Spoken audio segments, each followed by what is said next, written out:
Matthias Egger is joining me from remote Switzerland, where he's a psychologist working in an outpatient clinic, dealing with many different types of issues. And he also has his own practice where he deals mostly with energy work, including logosynthesis. With a master's of science in clinical psychology, a master's of advanced studies in cognitive behavioral therapy and behavioral medicine, and a specialist psychologist for clinical psychology and psychotherapy, Matthias does a lot of deep work for people. He is a master practitioner and trainer in logosynthesis. He's passionate about training and also collaborates at the Institute of Logosynthesis, Switzerland in Bad Ragaz. So he's the co-author of two books on the topic. The first, Stress Free in School and Study, the application of logosynthesis in pedagogy and school supports. And then the next one is stress free in work and everyday life. So thanks so much for joining me, Matthias. I'm really looking forward to this conversation and especially to gain insights on how to address dissociation and the black hole using logosynthesis. Yeah, thank you, Kathy. Yeah. It's a clinical topic, so to me it sounds a bit heavy. And it's really important work, and we know that it can be addressed well with logosynthesis. It's a very integrative approach to support this work. But I do want to emphasize for everyone before we get into it that it is important to work with a qualified professional, to have a strong working alliance with this professional, and to take your time. We say layer by layer, don't try to address it all at once. So, I'm thinking, given your work and training, you can help us understand how we can use this model to take meaningful steps to resolve the stress and kind of relieve the suffering. So, yeah. So to start, I'm curious if you can tell us how you were introduced to logosynthesis and what made you curious to learn about this model. Yeah, so I will come to your topics later, then I will just come back to that because it's very true what you said about working alliance or relationship with. Why don't you maybe start with it then? Why don't you start with that and then we can come back to my question about how you were introduced to it? No, no, that's fine. Yeah, maybe I'm jumping back to the year of 2016. I was then first introduced to the model, which I didn't knew about. So I had no clue, no idea about logosynthesis since then. But I attended a workshop of Susan von Blumenthal, which is now the director of the Swiss Logosynthesis Institute. And she was running a workshop about self-coaching with logosynthesis, and I went there and was very deeply impressed about the changes which I could notice in myself on the level of body sensations or also emotionally, which was simply through those sentences. And I was very impressed about that, that those changes were so fast and so deep. And I could also see those changes in demonstrations with other people in the course. And I just wanted to learn more about that. And I saw that there is a path to go, which especially was also for my spiritual development very important. And so I was yet in there and very impressed about what is possible.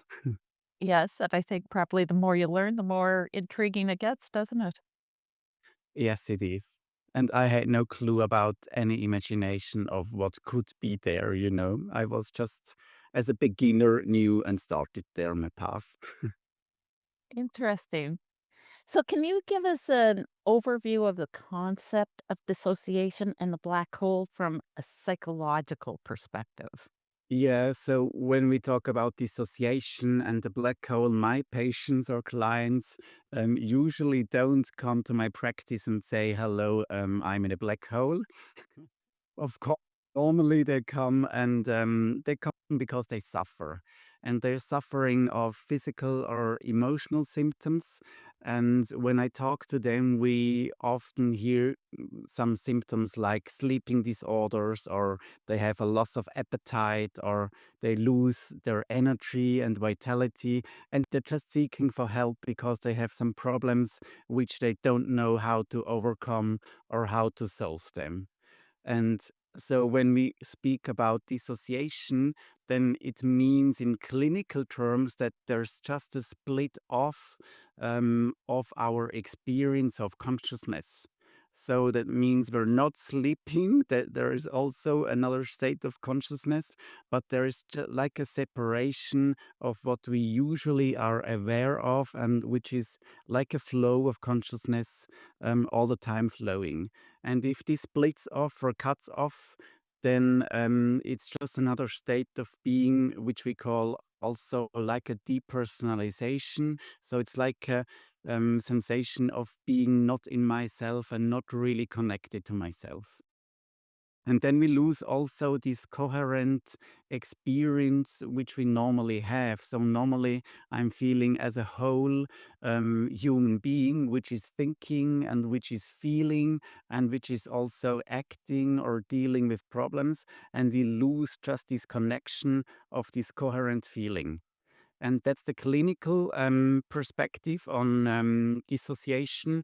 And the black hole is just the deepest level of being split off totally.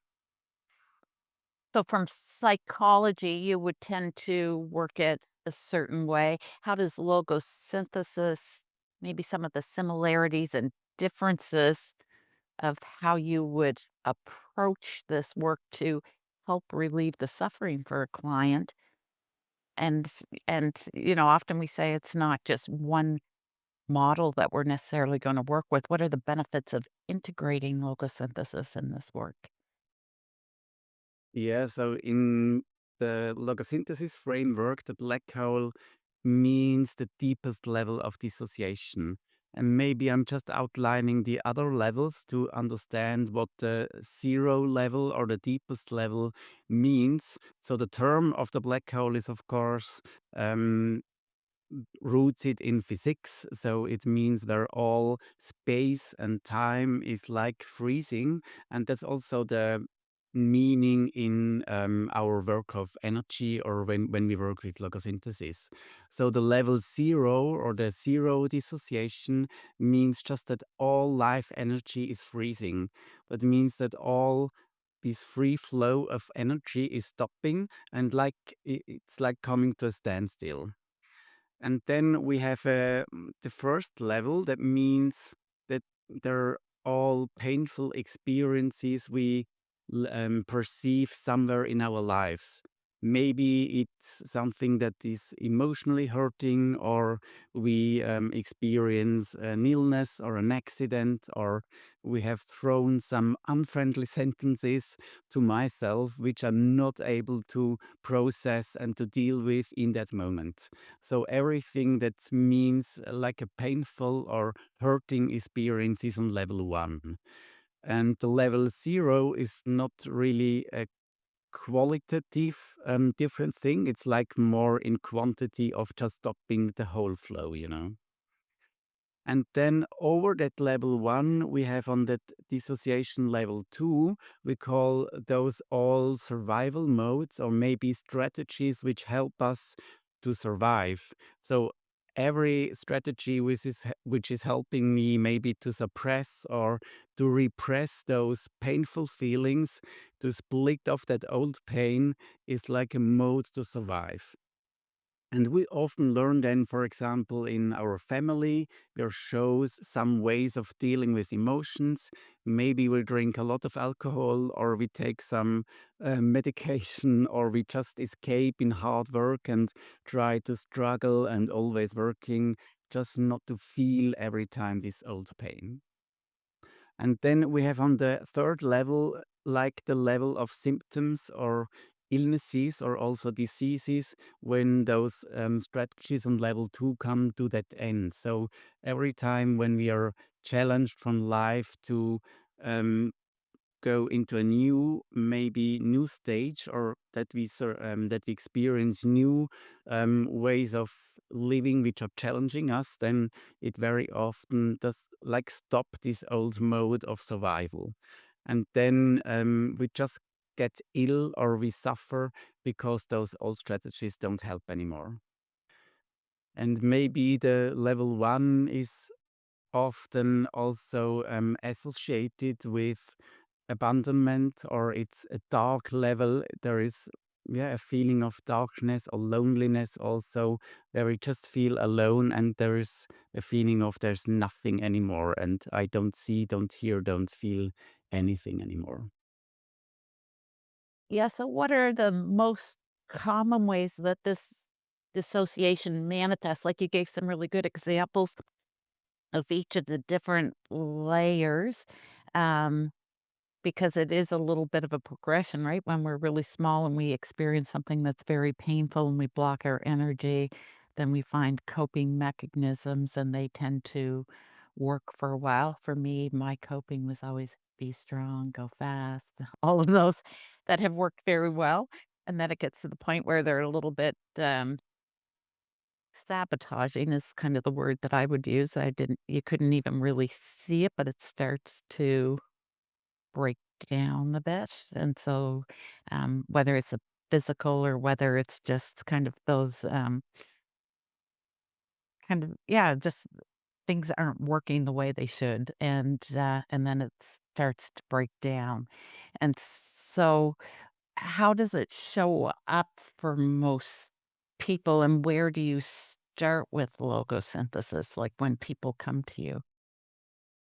Yeah, so what you described in your personal experience is like very common, that you have those strategies to be strong or to be fast and always working and doing something. And what we try to find out is what is the layer which is laying under that. So there must be some pain, like feeling lonely or being, yeah, in a, I don't know, hurted state where you survived some pain, and that's what we try to find out in our work.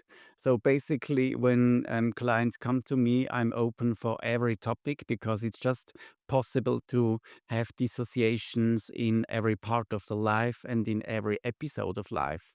So I'm very open there because anything is possible. And it's not so important for me what the topic is or what the content is. It's more about finding out which energy structure is blocking or like freezing this free flow of energy. So sometimes there are triggers like a job loss, or maybe a partnership is breaking up, or you have a transition into a new life stage. This can be anything. What I see is that, or what we try to do is what those people tell me. That's like the story of what happened. Is I try to translate it into energy terms, so that we try to translate that into the language of logosynthesis, which is focusing on those energy structures. We try to identify them and to solve them through sentences to get these blockages back into the flow. And when I'm talking about this process of logosynthesis, my image in my mind, it's like a double funnel. So when you have this funnel very open at the top, then it can be there very wide. So that means every topic, every content is possible to take in there. And when we go into process to solve those blockages, it gets more narrow. So that means I'm guiding there more clearly and directly through this tunnel, and is opening up again at the bottom, so that we can talk again and chat again and open up the space. But it means it's like a dynamic process of getting into an emotional processing of what was there in this old pain. Yeah, and what's important with it is you have to be willing and open to get in touch with that a little bit so that that mental image can arise, right? You have to be able to feel the physical sensations, the emotions, connect with those thoughts, and then energetically it is there because a lot of times dissociation's outside of our awareness. We've cut it off. And yet, as you guide them through that tunnel in a safe space, it allows it to show up so that you can work with the sentences to shift that energy. Yeah. Do you have a specific oh, go ahead. No, yeah. I mean, it's just in two ways. So there are those people who are really willing to go on a path on personal development and that they're not suffering that much at the time. But it's also like those who really suffer and they just don't see any other way, that they just must go through it and there's like no other possibility. So it's always possible to have those two tracks where you start with. Yeah, that's a good point because I was on the first track. I wasn't suffering. It was everybody else that had issues, right? And so it was, but I was interested in personal development. I was interested in stress and healthy lifestyles. But yeah, when you see people that are suffering and have no solution, and then to feel that relief, and it's the same issue. Oftentimes we think they're different issues. And what I've come to realize with this work is that they're the same issue. They just manifest differently or different life experience if they're not as intense, maybe don't freeze as much energy. Um, can you describe an example of logosynthesis that was used to address dissociation and what the outcome was? Or maybe give us an idea of what people could expect with this? Yeah, I'm maybe reporting on an older woman who is still in treatment with me. She's about 82 years old, and she was suffering her whole life, more or less, from anxiety disorders. So that means she has really severe panic attacks and also sleeping disorders. And she has very often these inner states of being restless and in a state like insecurity and anxiety. And she also gets into those dissociative states where she's feeling like standing next to herself and not really feeling anymore her core or her free self. And we had with Logosynthesis processed a lot of different layers, which were rooted in really old, terrible experiences, also in her childhood, where she was locked, for example, in the basement and just left alone there. And of course, this is producing an experience of abandonment, where she had no contact to anybody anymore, and that reactivated a really great bundle of different fears. And so you could also understand this anxiety like a symptom of this soul who is just trying to get out of it, or like a cry for help. And so she came to me and we processed there some layers of those fears. And the work also showed her to apply self-coaching so that she's able to process some maybe little or not that big stuff in her own work. And it's got back to a feeling for her of being like in charge of herself, so that she's able to steer or like to influence her feelings and her state of being again by herself. And I think that's the biggest progress which was possible. Maybe, or sometimes she's also losing that any again and falling back to fears. But then she's also it's also possible for her to integrate those old parts and like acting again from an adult position. Yeah, and a lot of people kind of express that that is so hopeful for them because they've been struggling for so long and not being able to get to that position and to have something, even if it is layer by layer and issue by issue, it's hopeful for them that they don't have to stay so stuck. But yeah. When I think of the black hole, I think of very overwhelming sensations. So Can you maybe go into a little bit on the black hole, how you guide this work? Yeah, so it's just a point you mentioned at the beginning of our interview that the working relationship is the really base for all work we do.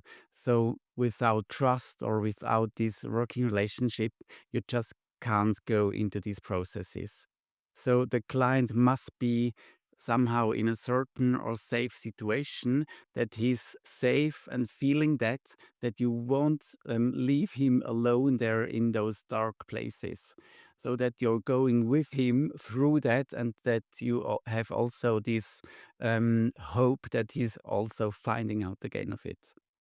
And another requirement maybe is also the point that you need to do your own work as a therapist or counselor, that you just go through those states by yourself, because otherwise anybody is trusting in you, and because we're just feeling that very sensitively. You know that when I'm not trusting myself, you feel that very quickly.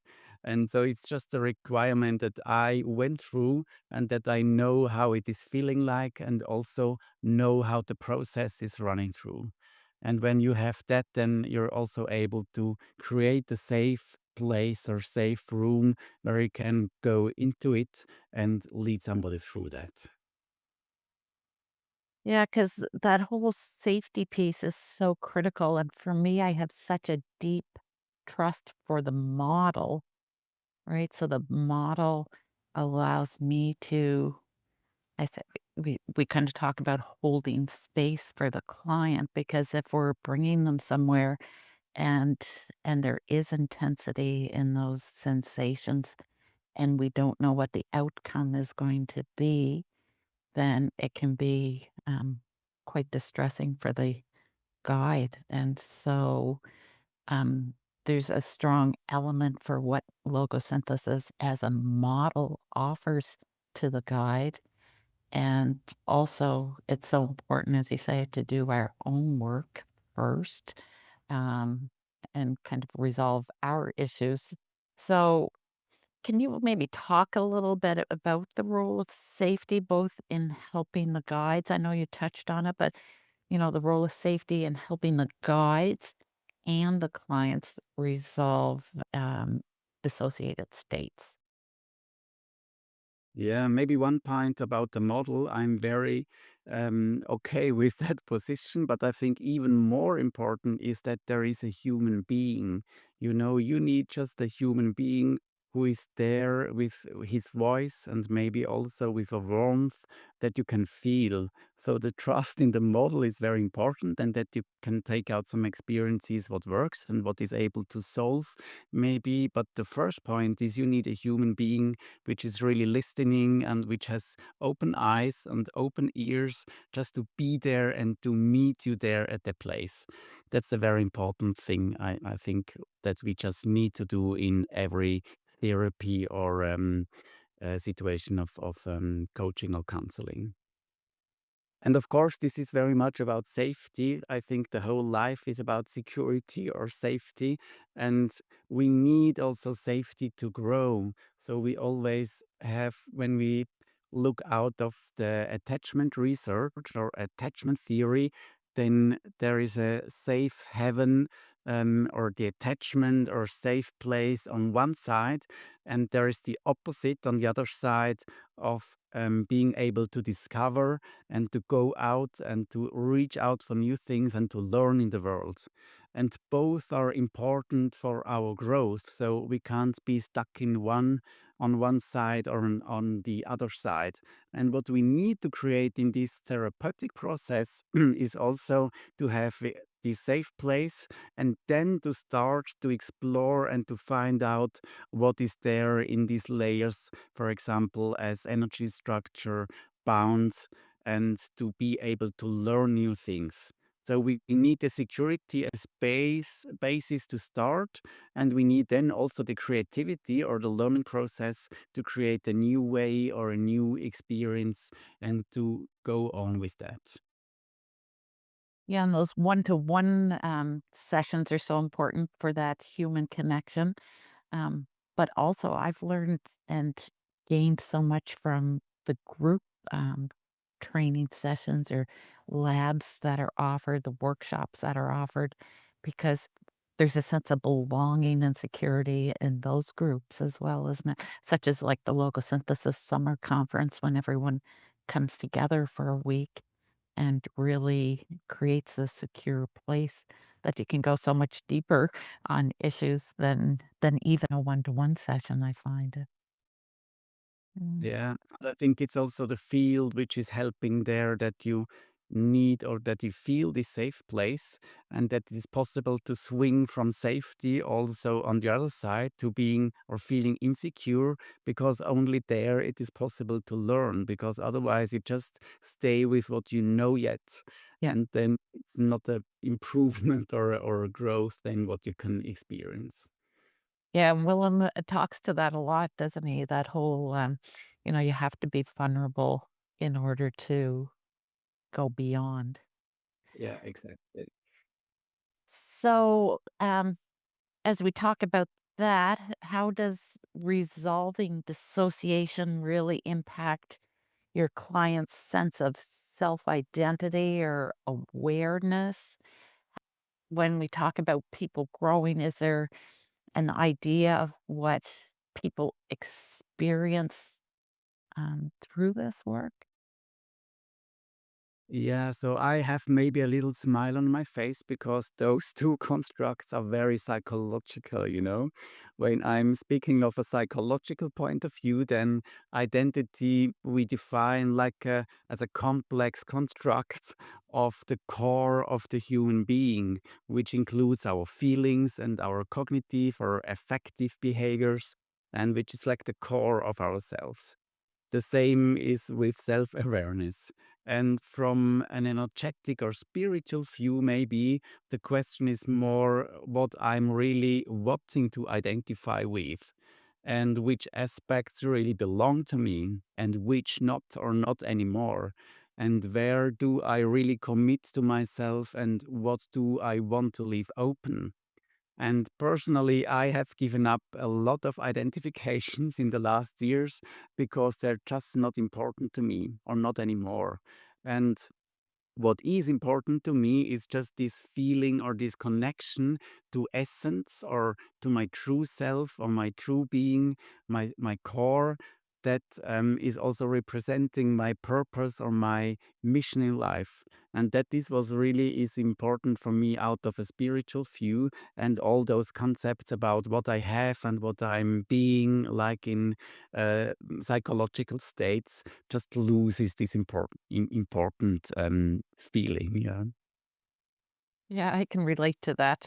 It is, things do fall away, and when there's more flow, it's not about, in one sense, it's not that they're not important, but when that energy isn't stuck there, that it needs to be there for you and it doesn't control you, then more of your energy is available for what's important or what your mission in this life is, isn't it?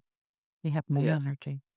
Yeah. Of course, for our psychological system, it is an important thing that you have a feeling of identity, because a lot of patients lose that or they were never able to really create it, and they are lacking of this feeling of being a coherent being.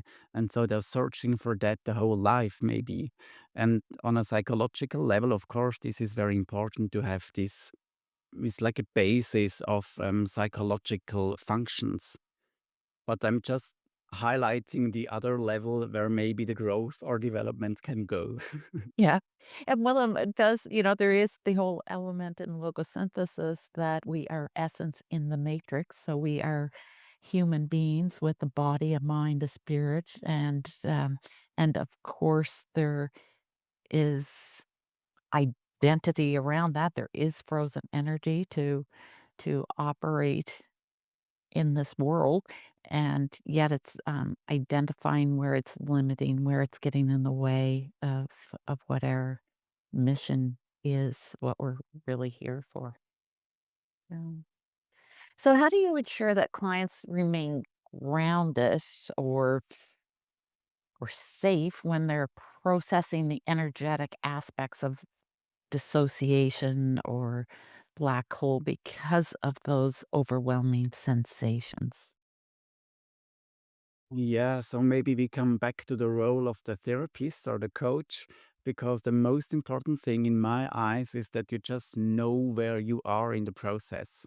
So you need a clear guidance or a direct, maybe also clear way of guiding people, because this clearness is also helping you to feel safe then in the process. So you must know where you are in the process, and you must lead also in a way that the brain understands also in these emotional states what is needed to do and what not. And so we go there very direct. And for example, I say, now you go into this scene, or now you look around and you notice who is there. And not, I'm not asking a lot of questions like, maybe if you want to, you could now watch to the scene or not, because it's just confusing our brain then. So it means to be clear and direct. And another very important principle is about dosage. So yet Paracelsus, if we want to look to him, knew that the dose makes the poison. And the language of the trauma therapy, it calls it titration. So that means that we proceed step by step, and we pick out one maybe thin layer and process it and go then further on, and we don't take the whole thing. And that's a very important step, because otherwise you would just be overwhelmed and cause re-traumatization then. And so that means that we don't want to relieve the trauma, and we want rather a gradual dissolution, so that we can go step by step and only pick the next layer when it's really ready for that. And that requires also tact. So it's about space, and it's also very much about time. So also this dissolution needs time to process it, and only then we're just going on to the next layer.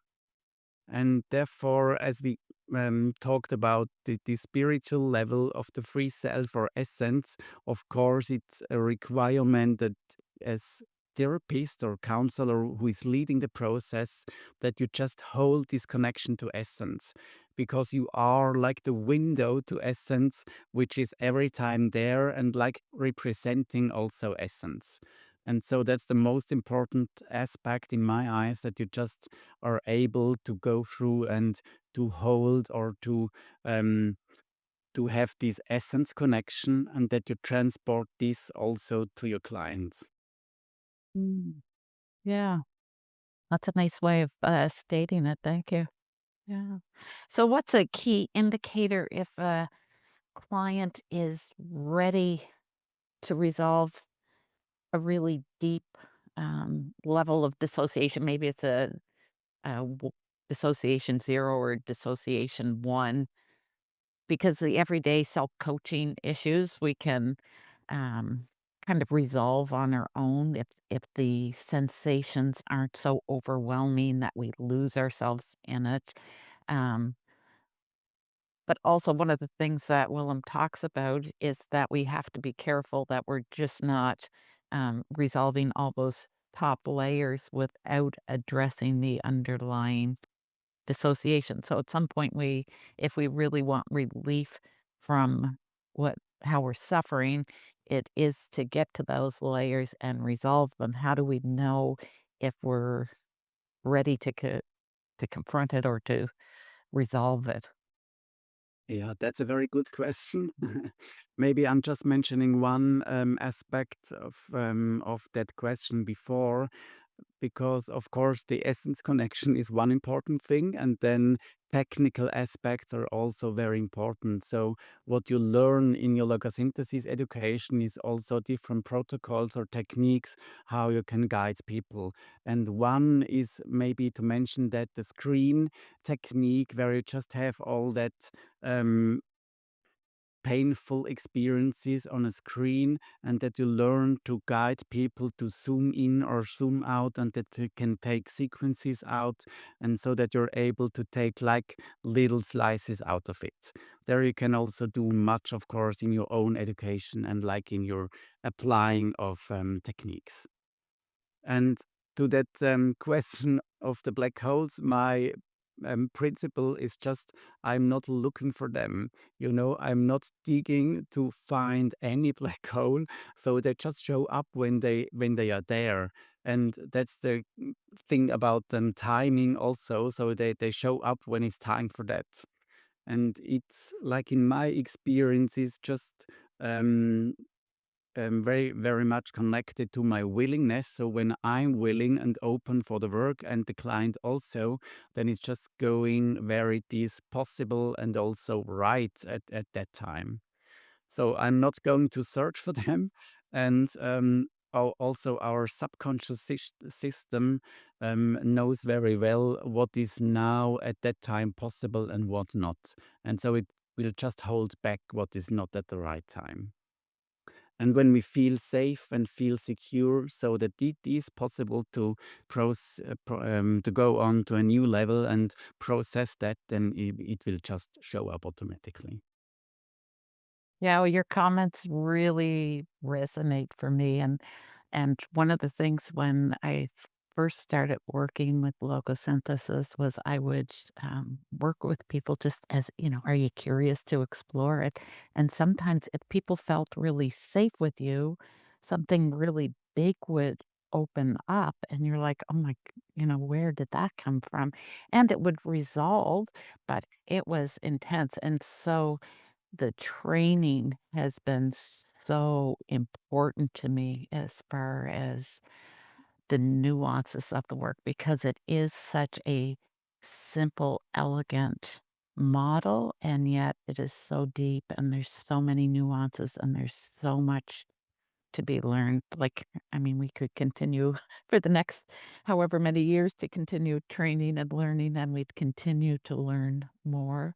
Um, but, yeah, one thing is, sometimes people are very comfortable and trusting of you as a guide, and so it's important to respect the training so that you know what you're touching on and know, how um, to hold things at certain levels and that. So, yeah, it's an important aspect. Yeah, and maybe just to add, it's in my eyes, it's my really personal experience. It's like about magic. I'm trying to hold this space where magic can happen. Uh, And that's like the attitude behind. And I'm trying not to lose that attitude because the more you're working and um, gathering also experiences, you may be getting to routine. And it's always to get out of the routine and to be like a beginner at the first time there and say, oh, I don't know anything, but I'm very curious about what is possible and what is going to happen now. And then I'm in a state of being curious and just present at what is, and there is the magic or the beginning starting with. yeah, yeah, and it is magic, like, there's no other word for it. And again, for me, um, the qualifications to do the work are so important, right?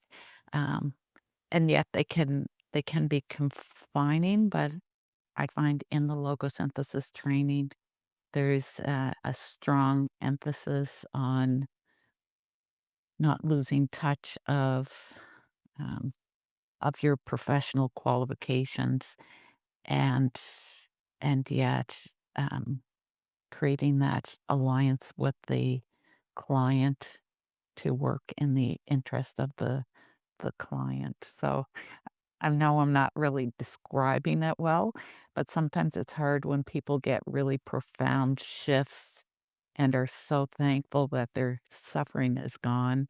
And yet you might be questioning, like, what's my qualification to do this work, right? Because do you run into that, like, as far as your professional qualifications as a psychologist versus working with this magic? Yeah, I mean, the psychological education and training is like the basis for my, it's also about safety and security. So it gives me the security to know how to deal with difficult situations. And then it's like opening the space for the other level to just focus on energy. And that means also to like let away all those constructs we learn in psychology. So we have hundreds of models and theories, but in that moment where I interact with you as a client, they're just not important. There's a very nice quote of Jung, who also told it like that you should learn every model you can, but when you interact them in the situation, you forget all of them because it's just taking away your presence and awareness of really being there. And that's the most, yeah, most important thing we can do to be really present there. That's the easiest thing, maybe, and maybe also the most difficult one. That is, yeah, that's powerful. Yeah. I think that's relevant for all of us, isn't it? Yes. So, so if people are really deeply entrenched in these dissociative patterns, sometimes it can be hard to actually get to the issue because they've been used to telling stories around it all their life. There's almost a desire to move away from the actual root cause. And I know you've already kind of addressed it, saying that you just kind of work layer by layer and what shows up. But maybe do you have an example of someone that was really stuck in these dissociative patterns that didn't really wanna go there, and yet you were able to navigate some resolution using logosynthesis?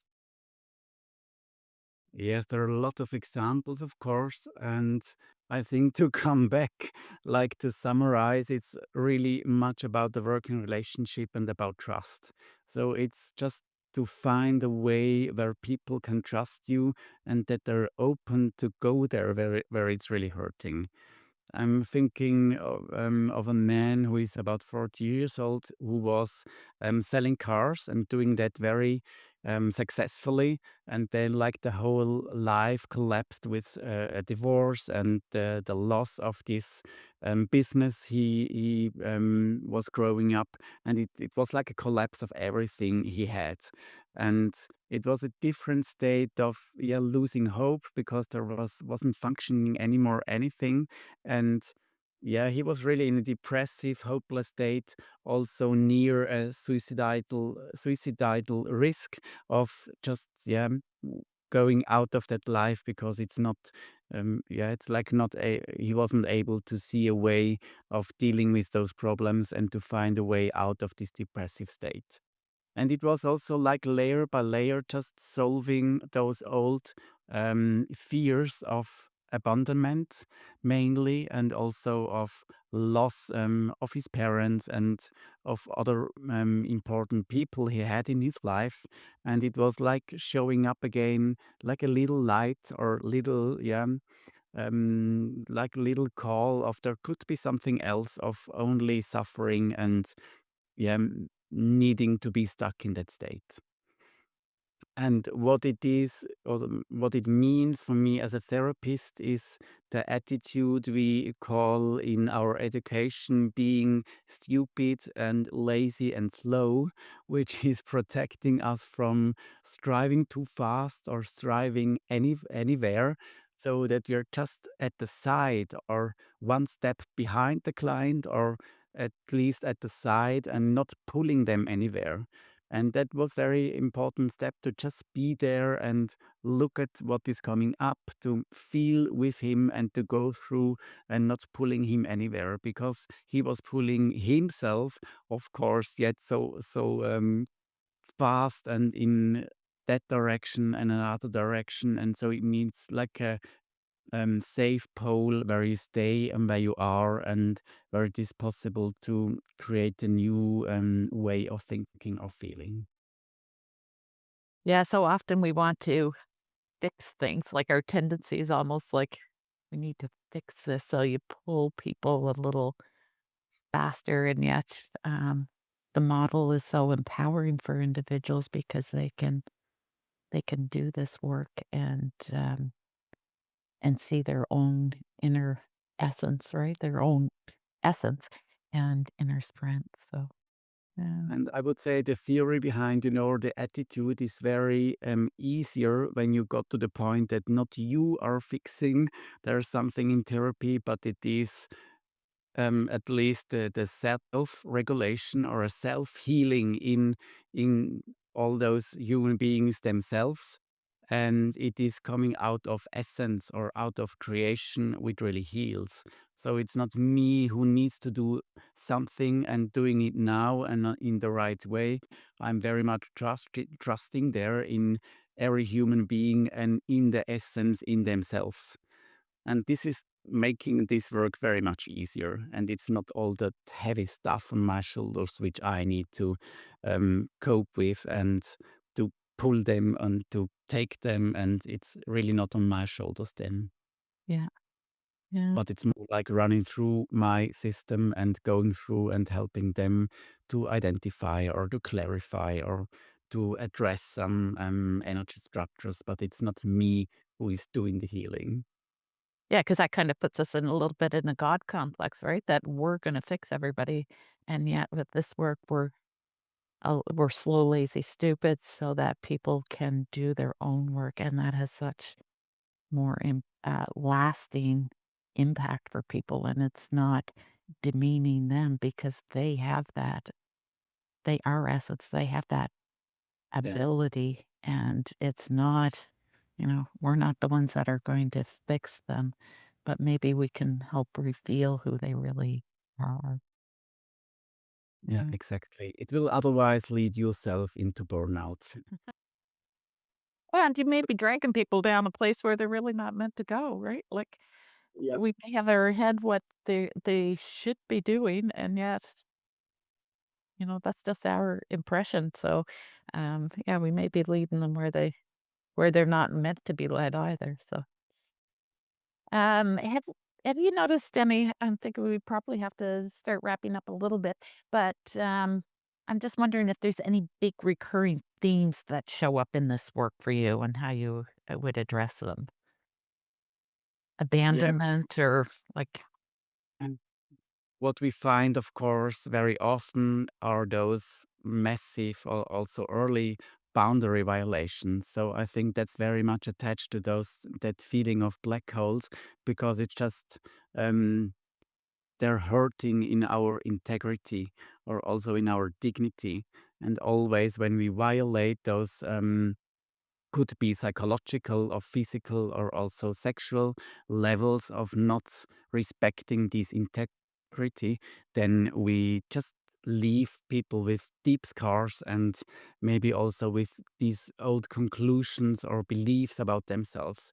When we think about children, then they very often blame themselves because there's no other way when those boundaries are violated, and they tell themselves maybe like I'm not lovable or I'm a stupid guy, and they take that with them maybe the whole life, and it's just to find out a way that this shaping of old stuff is not going to shape the life which is in front of them anymore. yeah, when you say that, I'm thinking like so many of these boundary violations are as young children. And yet, when people break down and need help, it's, middle age, later age. And so they've been struggling all these years with this frozen energy that's causing distress without knowing how to relieve it.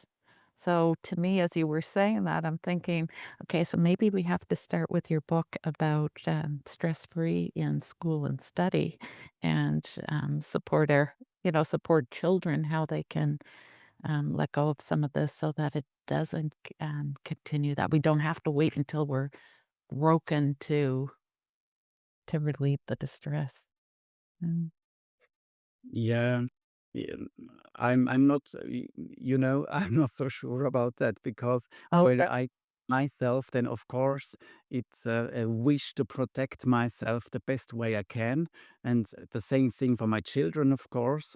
But the reality is we just can't protect them of everything. So they need also to gather some experiences to build up what we call resilience. So when there is no difficult stuff to process, then they also don't learn and these capacities or these competencies they need to cope with difficult situations. So it's always about holding the balance. So to not overwhelm, but also to have some challenges in life where we can grow and where we can learn something out of it. Yeah. It's more about balance maybe than protection and yeah, coming. Yeah, and I guess when I say this, it's not even I recognize, especially being a mom,